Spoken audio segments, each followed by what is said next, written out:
देश के बाकी राज्यों की खबरें आपको दिखाते हैं राज्य टॉप 10 में। जम्मू कश्मीर में एलओसी के पास घुसपैठ की कोशिश नाकाम। गुरेज सेक्टर में सेना के 2 आतंकियों को मार गिराया गया। इलाके की घेराबंदी कर सर्च ऑपरेशन जारी। अवंतीपोरा में शाकिब गनी नाम का संदिग्ध आतंकी गिरफ्तार। पिस्टल, मैगजीन, कारतूस मिला। सीआरपीएफ कैंपस पर ग्रेनेड हमले में शामिल था। दिल्ली के न्यू अशोकनगर में लॉरेंस गैंग के 2 बदमाश गिरफ्तार। स्पेशल सेल के एनकाउंटर में एक को गोली लगी। कुख्यात गैंगस्टर हैरी बॉक्सर से है कनेक्शन। दिल्ली पुलिस ने हैरी बॉक्सर के 4 गुर्गों को दबोचा है। 2 दिल्ली 2 पंजाब से अरेस्ट। दिल्ली में बड़ी वारदात को अंजाम देने की तैयारी में थे। दिल्ली के मंडवाली में चाकू से गोदकर युवक की हत्या। गणेश पूजा पंडाल के पीछे मर्डर। मारे गए युवक की अब तक पहचान नहीं हो पाई है। दिल्ली में अवैध बांग्लादेशियों के खिलाफ मुहिम जारी। महिंद्रा पार्क क्षेत्र से 2 अवैध बांग्लादेशी ट्रांसजेंडर अरेस्ट। मुंबई से सटे विरार में इमारत हादसे में मौत का आंकड़ा बढ़ गया है। अब तक 14 लोगों की मौत हुई। रेस्क्यू जारी। उत्तराखंड के नैनीताल में हेरिटेज बिल्डिंग में भीषण आग। एक महिला की झुलसकर मौत। 2.5 घंटे की मशक्कत के बाद आग को काबू में लिया गया।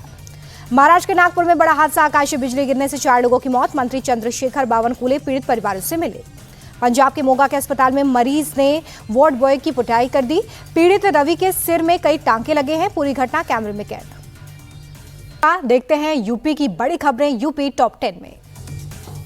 सीएम योगी को सौंपी गई संभल हिंसा की जांच रिपोर्ट। बार बार दंगों की वजह से हिंदू 24 नवंबर 2024 की हिंसा प्री प्लानिंग और षड्यंत्र का नतीजा। सपा सांसद बर के जहरीले बयान के बाद आमने सामने आए थे तुर्क और पठान। लखनऊ में मुख्यमंत्री योगी आदित्यनाथ की बड़ी बैठक। श्रम कानून को आसान बनाने को लेकर अधिकारियों के साथ की चर्चा। पूजा पाल को लेकर योगी के मंत्री नरेंद्र कश्यप का सपा पर अटैक। कहा अखिलेश की पार्टी में महिलाओं के मुकाबले अपराधियों को संरक्षण। नोएडा में चेकिंग के दौरान पुलिस और बदमाशों की मुठभेड़। पुलिस पर फायरिंग कर भागने की कोशिश में एक के पैर पर गोली लगी। दूसरा गिरफ्तार। प्रयागराज में ऑपरेशन लंगड़ा। 25,000 का शातिर बदमाश गिरफ्तार। पुलिस की जवाबी कार्रवाई में गोली लगी। तमंचा और कारतूस बरामद। मुजफ्फरनगर में 1300 करोड़ का जीएसटी घोटाला। फर्जी ई वे बिल बनाने वाले 2 लोग गिरफ्तार। मास्टरमाइंड अभी भी पुलिस की गिरफ्त से दूर। मेरठ में 9.5 करोड़ की जीएसटी चोरी में चीनी महिला गिरफ्तार। पुलिस ने कंपनी के डायरेक्टर को दबोचा। 28% की जगह 18% जीएसटी भरकर धोखाधड़ी। जौनपुर में आपसी विवाद में जमकर मारपीट हो गई। कई राउंड गोलियां भी चली।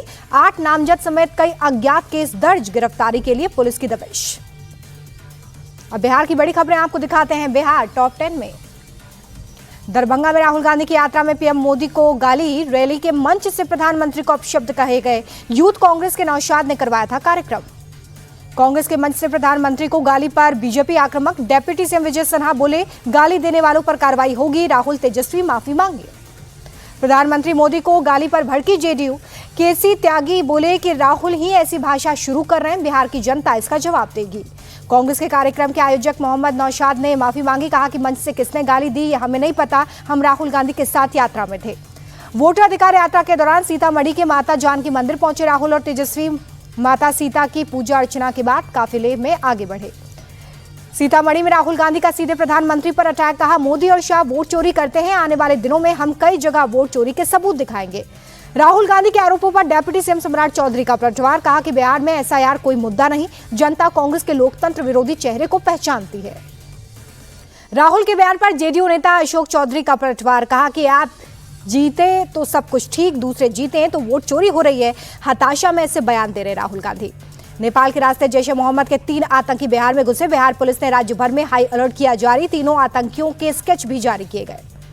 पटना में स्कूली छात्रा की मौत पर जबरदस्त बवाल। आक्रोशित लोगों का स्कूल के बाहर सड़क जाम कर प्रदर्शन। भीड़ के पथराव में कुछ पुलिस वाले जख्मी हुए।